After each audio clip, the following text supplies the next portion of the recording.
இன்னைக்கு நடக்கிற போர் என்ன தெரியுமா? நல்லவங்க எல்லாரும் ஒரே பக்கம் நிக்கிற போர். கர்ணனும் கிருஷ்ணனும் அர்ஜுனன் பக்கத்துல நிக்கிற போர். இந்த வாட்டி அந்த பலம் வாய்ந்த அர்ஜுனன் யார் தெரியுமா? அர்ஜுனனுக்கு இன்னொரு பேர் இருக்கு தெரியுமா? வில்லுக்கு விஜயன். அவர் தான் இந்த விஜயன். அப்ப யாரா கிருஷ்ணன்? சத்தியமா தெரியல கிருஷ்ணன் யாருன்னு.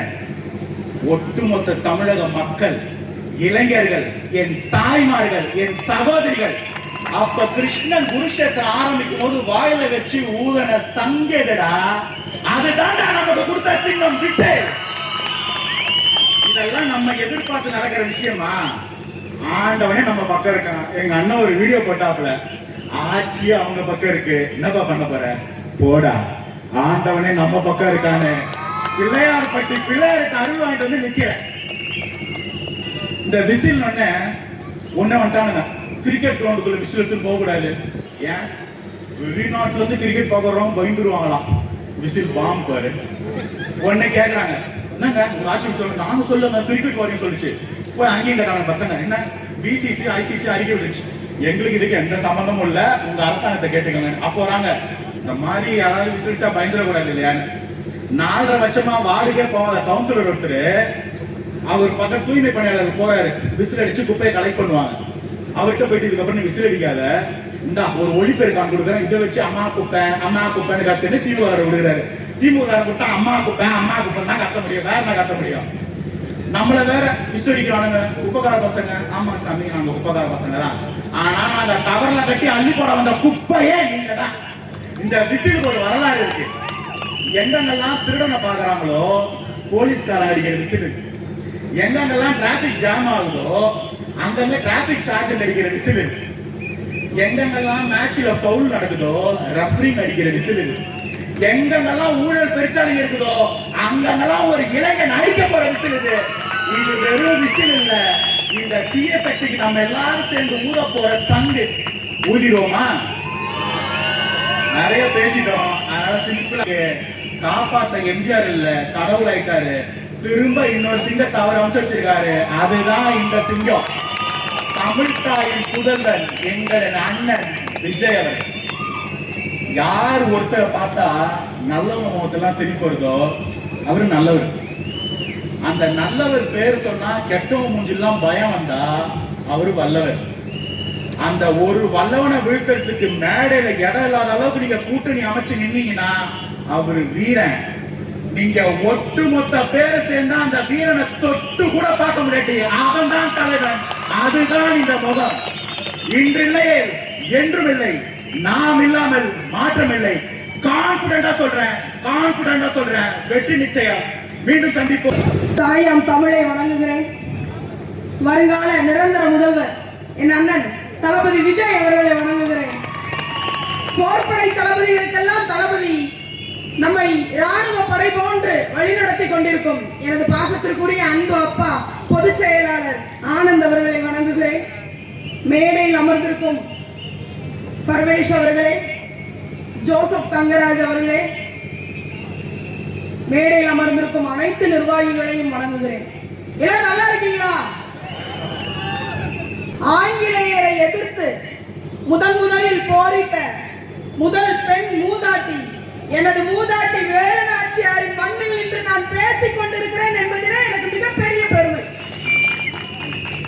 சிவகங்கை சீமையை மீட்டெடுத்த வேலுநாச்சியாரின் மண்ணில் பேசுகிறேன் என்பதுல இன்னொரு பெருமை என்னன்னா, அந்த கூட்டத்துல பெண்களோட சத்தம் தான் அதிகமா கேட்டுக்கிட்டே இருக்கு, ஆண்களோட சத்தம் கேட்கவே இல்லை.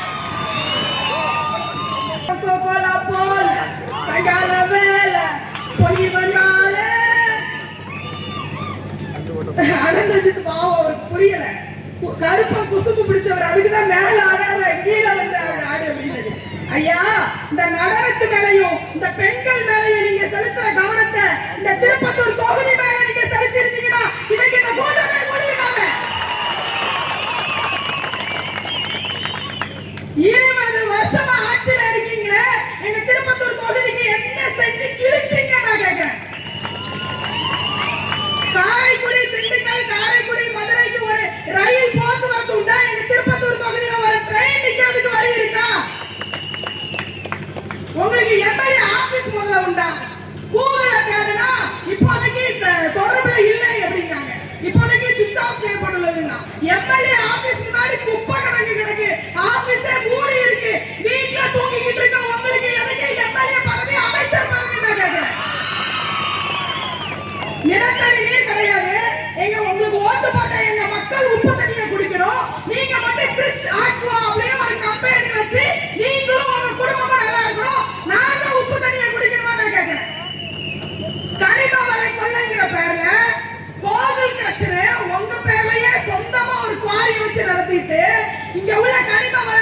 மணல் கல் எல்லாத்தையும் எடுத்து வேற வேற மாநிலங்களுக்கு ஏற்றுமதி பண்ணி நீங்க பிழைக்கிறதுக்கு தான் நாங்க உங்களுக்கு ஓட்டு போட்டோமா?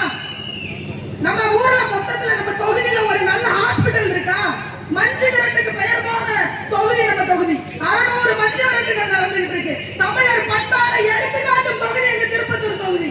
ஆனா அந்த மஞ்சு விரட்டுல அடிபட்டுட்டுனா என் தம்பிமாரையும் அண்ணன்மாரையும் கொண்டு போறதுக்கு நல்ல மருத்துவமனை இருக்கா அந்த தொகுதியில? எங்க கொண்டு போக வேண்டியது இருக்கு? வெளியூருக்கு நாங்க போக வேண்டியது இருக்கு. எதுவுமே இல்ல. நீங்க என்ன அமைச்சரா இருந்து கிழிக்கிறீங்க? நான் உங்களை கேட்கிறேன். எதுவுமே கிடையாது. சுறாவயல் மஞ்சு விரட்டு நடந்தது. அதுல எத்தனை பேருக்கு அடிபட்டது? என்ன பண்ணீங்க? ஒண்ணுமே பண்ணலைங்க. 100 கனிம வள கொள்ளைகள் நடக்கிறதுல 100 எஃப்ஐஆர் உங்க திமுக பிரமுகர்கள் மேல இந்த திருப்பத்தூர் தொகுதியில இருக்கு. அவங்க இதுவரைக்கும் ஏதாவது கைது செய்யப்பட்டிருக்காங்களா? ஏதாவது நடந்திருக்கா? காப்பாரப்பட்டியில 250 கழிவறைகள் கட்டி கொடுத்ததா அறிக்கை கொடுத்திருக்கீங்க. அதுக்கு ப்ரூஃபோட எடுத்து வச்சிருக்கா. என்கிட்ட சாட்சி இருக்கு. 250 கழிப்பறைகள் கட்டி கொடுத்தாரு. ஆனா போய் தேடி பார்த்தா 5 கழிப்பறைகள் தான் இருக்கு. ஆனா பிராடுகளா புழுவுனி முட்டைகளா? நான் என்ன சொல்றேன், திருப்பத்தூர் தொகுதி வேண்டான்னு ராஜினாமா கடிதம் கொடுத்துட்டு போயிருங்க. எங்க திருப்பத்தூர் தொகுதிக்கு எங்கள் அண்ணன் விஜய் அவர்கள் யாரை வேட்பாளராக கைவிடுகிறாரோ, எங்கள் அண்ணன் விஜய் அவர்கள் யாரை வேட்பாளராக கை நீட்டுகிறாரோ நாங்க பாத்துக்கிறோம். பத்திரமா வீட்டிலே தூங்குங்க. எம்எல்ஏ ஆபீஸ மூடுன மாதிரி வீட்டுக்குள்ளேயே பத்திரமா இருங்க. கருப்பணங்கள் வேணா கொக்கோகோலா டான்ஸ் வீட்டுக்குள்ளே போடுங்க. அண்டா வேற குண்டா வேற பட்டு சேலை வேற கிடைச்சதா எல்லாருக்கும். பத்திரமா வாங்கிக்கோங்க. எல்லாம் நம்ம துட்டு. யாவேக்கா மேல திமுக இருக்கிறது பயம். கனிமொழி அவர்கள் கூறினார்கள் போதையை முற்றிலுமாக ஒழிப்போம். நாங்க முதல்ல அதுக்கப்புறம் படிப்படியா போதையை ஒழிப்போம். விதவை பெண்களே இல்லாத தமிழ்நாட்டை உருவாக்கிவோம். கனிமொழி அக்காவை தேடிக்கிட்டு இருக்க வருஷ கணக்கு ஆளே காணும். வண்ணம் கூடயே வந்துட்டா வண்ணம் கூடயே பெய்யுது.